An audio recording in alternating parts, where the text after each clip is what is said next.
Wala siya talagang consent from the family. Wala siyang consent doon. We even, no, pagkarinig namin sa Senate hearing, grabe, na-shock talaga ako. Parang bigla akong binuhusan ng malamig na tubig pagkarinig ko doon. Bakit sinabi niya, bakit dinamay yung kapatid ko?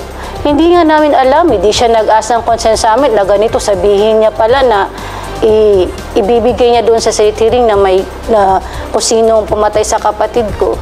So, hindi kami talaga sang-ayon. Yung gusto ko lang talang ipaparating yung sa narinig ko ngayon bago lang na Senate hearing, no?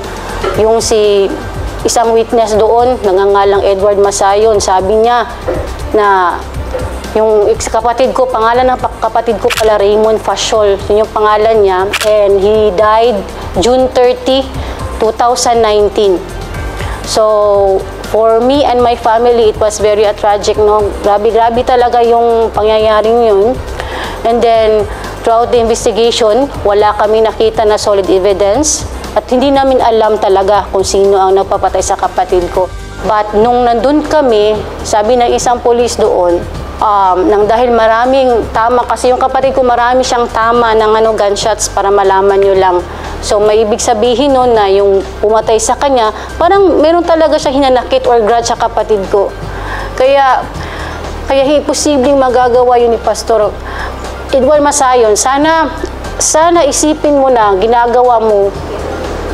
Sana isipin mo muna kasi it seems to me that you are very on the edge of your decision that there's no point of turning back. Para ginagawa mo lahat para lang idagdag ba, isirad mo kay Pastor. Pero for me kasi, hindi talaga kami nag-agree. Me and with my family, no? Ayon kay IC Fasiol, siya at ang kanyang pamilya ay hindi sang-ayon sa mga naging pahayag ni Edward Masayon at wala itong karapatan na magsalita ukol sa pagkamatay ng kanyang kapatid.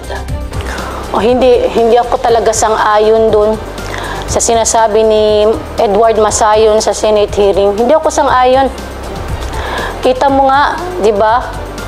Imagine, June 30, 2019, namatay yung kapatid ko. Doon pa nga sa funeral, wala nga siya doon eh. Tapos bigla siya maghahanap ng hustisya. Bigla nga yung 2024, di ba?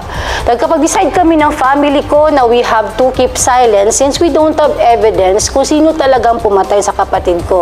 So, because we think that's the right thing to do. And it didn't cross our mind talaga na wala talaga, hindi napunta sa isip namin na isisi kay Pastor na siya ang pumatay. Hindi talaga napunta sa isip namin yan. Taong 1990s o grade 1 pa lamang si IC nang mapasailalim siya kasama ng kanyang pamilya sa pangangalaga ni Pastor Apollo hanggang sa ito'y makapagtapos ng kanyang pag-aaral at ayon dito itunuring silang kapamilya ni Pastor Apollo. Dagdag pa niya na hindi nila pinahintulutan si Masayon na magsalita ukol sa pagkamatay ng kanyang kapatid, lalo na ang sabihing may kinalaman si Pastor Apollo dito. If I'm going to recall all the goodness of Pastor, hindi ko talaga hindi ko masukat yung kabutihan ni Pastor sa buhay namin. Hindi kami nagdadrama dito, walang drama dito. Napaiyak lang ako kasi parang to the extent na ginagawa niyo kay Pastor, ginagawa niyo lahat para may masabi lang talaga kayo. Yung witness mo, Edward Masayon, yung namatay yung kapatid ko, saan ka ba? Hindi kita nakita, kahit anino mo, wala ka doon. Tapos sabihin mo, naghahanap ka ng hustisya? Bakit ba? Hustisya ba yun? 2019, namatay yung kapatid ko, and then, suddenly pop up on this year. Suddenly pop up lang out of nowhere. Then, without informing the family. We don't know. Hindi namin alam, bigla ka lang nag-appear na nag-witness ka kaagad. For me, hindi talaga totoong hustisya ang ginagawa mo. Nagdadagdag ka lang na para i-accuse mo si Pastor. Nung first appearance mo sa Senate hearing, galit na galit talaga ako sa'yo, sa totoo lang. Pero ngayon, in-expect ko rin na sabihin mo yun kasi parang consistent na talaga ba? Ginagawa mong consistent na yung sinasabi mo kasi siguro nga, dahil wala ka nang magawa, nasalita mo na hanggang ngayon, sinabi pa rin. O diba, consistent ka talaga, consistent sa pagsisinungaling. O diba? Sabi ko lang sa'yo, sana may karoon ka rin ng kakaroon kahit konti na konsensya sa sarili mo. Kasi kahit saan tayo magpunta wala ka talaga ebidensya kung si pastor talaga nagpapatay sa kapatid ko. Kung meron man may gustong hustisya, kami talaga yun. Dapat kami yung nauuna, pamilya kami. You're not even part of the family. Who are you to say that? O, diba? Ang gusto ko lang, sana mabigyan ng magandang, kung gusto mo ng hustisya ng maayos, sana nagbigay ka ng mga solid evidence talaga ng katulad ng sinasabi mo dyan sa Senate hearing. Samantala nakiusap din ang ina nito na itigil na ang paggamit sa kanilang anak para sa mga kasinungalingan at sariling interes. Masakit kasi galing kami sa loob.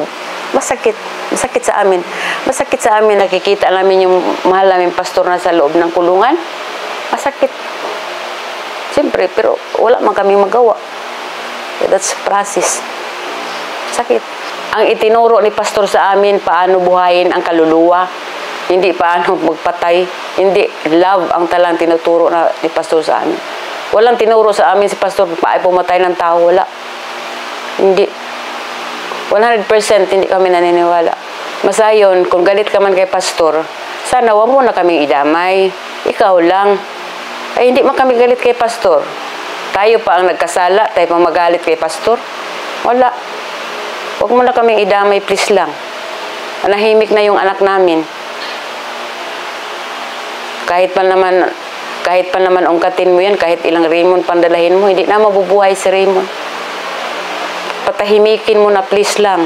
Huwag mo na idamay sa kasinungalingan. Please lang. Buti kung magkasama kayo ni Raymond, di man kayo magkasama. Matapang ding hinamon ng ama ni Raymond si Masayon. Ayon kay Dido Fasciol, walang consent at hindi nila pinahintulutan ang mga inilabas nitong kasinungalingan. Napakasakit po kung tustusin, iisipin kasi wala siyang pahintulot sa akin, sa aming pamilya bilang ama o ina ni Raymond na pinatay. At inuungkat niya at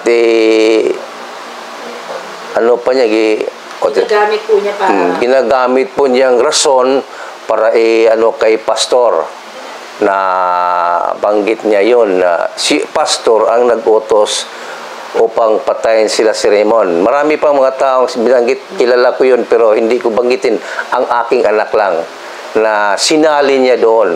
No. Wala siyang permiso sa amin, hindi niya sinabi sa amin, dapat sinabi niya sa amin. Para bang nakakalukong klaseng taong iyan. Ang nakakagalit kasi, pasensya na po sa salitang ganon. Kasi ako ang ama hindi siya ang ama. Mabuti pa siya, alam niya ang pagkamatay ni Raymond. Hanggang ngayon, hindi ko alam.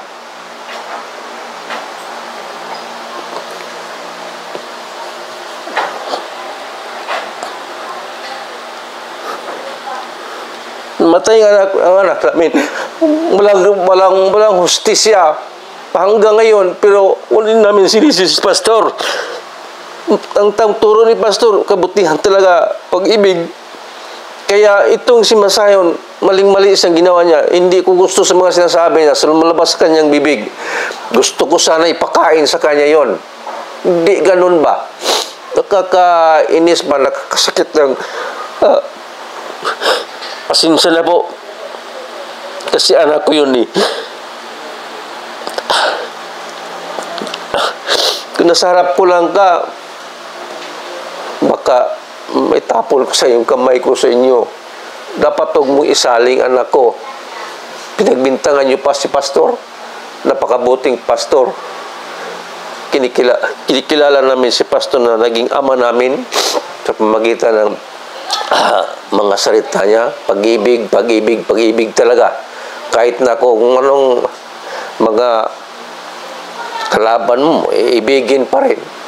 Pero sa mga sinasabing ganun ba na halos doon may bigay kang pastor ng mga napakasamang salita, hindi ganun. Ikaw Masayon, alam ko man kayo nga, tamad kayo sa kingdom. Yun masasabi ko. Nakikita kita doon noon. Pero napakasakit pa nga. So kasi sabi mo na, isinali mo yung anak ko. Kung milanggit mo lang iba-iba, wala na, di na ako makiakwado doon. Ito sa anak ko personal ko yan. Oh, magsinungaling ka pa. Sinabi mo sa akin nga, oy Dindo, sabihin ko nga, si pastor nagpapatay sa anak ko. Although wala justisya ang pagkamatay ni Raymond, pero hindi kami nagkuano kay pastor. Hindi ginawa ni pastor yon. Ang pagturo ni pastor, pag-ibig lang. Sa kabila ng pakiusap na huwag nang gamitin ng namayapang pasyon sa mga kasinungalingan at para siraan si Pastor Apollo, inihayag din ng pamilya na kalunos-sunos o naawa mga ito kay Masayon. Noong una, galit ako, pero ngayon naawa talaga ako sa iyo. Sana, panalangin ko talaga na sana mapag-isipan mo sana yung sinasabi ko. Possible talaga na kasinungalingan. Since na dinadamay mo yung kapatid ko, ibig sabihin, possible na all lies ang sinasabi mo. Yung nga sa kapatid ko lang. Basta lang sinabi mo doon, wala ka namang mga na-prepare na mga evidences. Possible na lies rin lahat ng sinasabi mo tungkol kay pastor. So it was all only a false accusation. Walang katotohanan.